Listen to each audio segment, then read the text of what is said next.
Merci Jean-Marc. Michel, tu présides le Conseil supérieur des programmes, donc des contenus. Est-ce que cette réflexion sur les contenants a aussi fait partie de vos discussions? Je te laisse la parole. Et ça sera la fin, puisqu'il nous reste 2 minutes. Oui, bien sûr, on essaie, mais Jean-Marc vient de le dire, on n'est pas forcément très bien équipé aujourd'hui pour ça. C'est-à-dire on avance un peu à l'aveugle, il y a des expériences. Nous sommes dans un monde où on capitalise très mal les expériences. Et on les transfère encore plus mal. Peut-être parce que, initialement, les conditions de transférabilité n'avaient pas été suffisamment pensées. Mais aujourd'hui, ce qui est clair, c'est que du point de vue qui est le mien, à la fois de directeur de l'IFE et de président du CSP, il y a un enjeu tout à fait décisif, et je rejoins ce que vient de dire Jean-Marc, à engager une réflexion de fond sur, par exemple, le concept de ressources éducatives. À l'époque du numérique, c'est quoi une ressource ? Comment on la construit? Comment on la valide? Comment on la met en situation? Quels effets elle produit? Parce que très souvent, en France, quand on étudie les questions de ressources, on étudie les questions de production.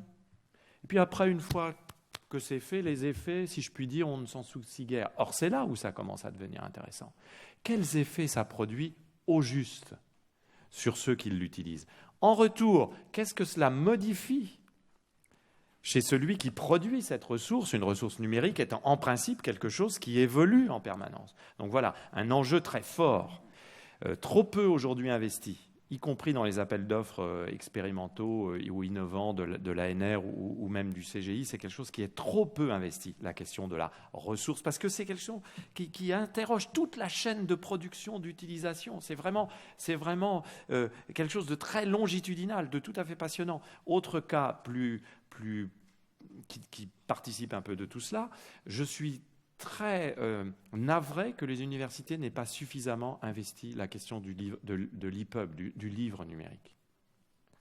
Je trouve que là, nous aurions un objet nous permettant aussi de nous ressaisir de la vieille fonction de l'université de publication du savoir.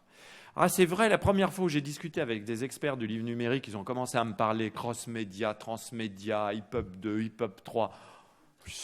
Alors, il y a un effort à faire pour nous d'acculturation.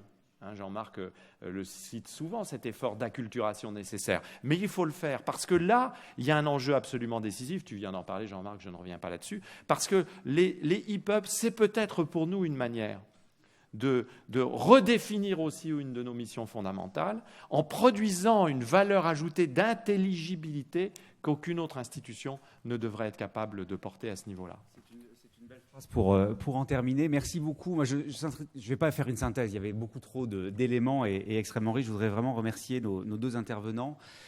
Juste, je crois qu'on peut en tirer de très, très grandes lignes. Évidemment, il doit y avoir une stratégie des universités dans l'écosystème du numérique et donc pas simplement penser en tant qu'université la manière dont on va organiser notre système d'information, c'est un élément extrêmement important, mais bien penser notre place dans la société. Et le deuxième point, ça a énormément émergé à travers tous vos propos, c'est le besoin de développer très fortement la recherche sur l'éducation dans toutes ses formes, et pas simplement dans la section X du CNU, mais bien dans toutes les approches qui ont été évoquées, évidemment, cognitive, tous les domaines qui touchent au numérique, pour qu'on puisse arriver à progresser, parce que c'est un enjeu majeur. Et moi, j'ai cette conviction, avec Sophie, on était très frappés pendant tous les travaux de la SRANES là-dessus, et c'est quelque chose porté en commun avec la stratégie nationale de la recherche.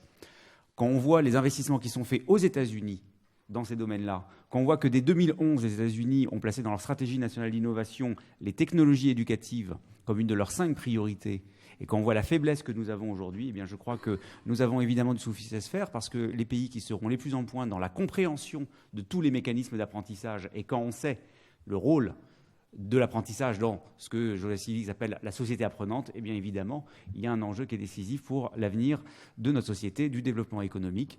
Finalement, chers amis, on a beaucoup de travail, mais nous en sommes heureux parce que nous aimons ça. Merci à tous.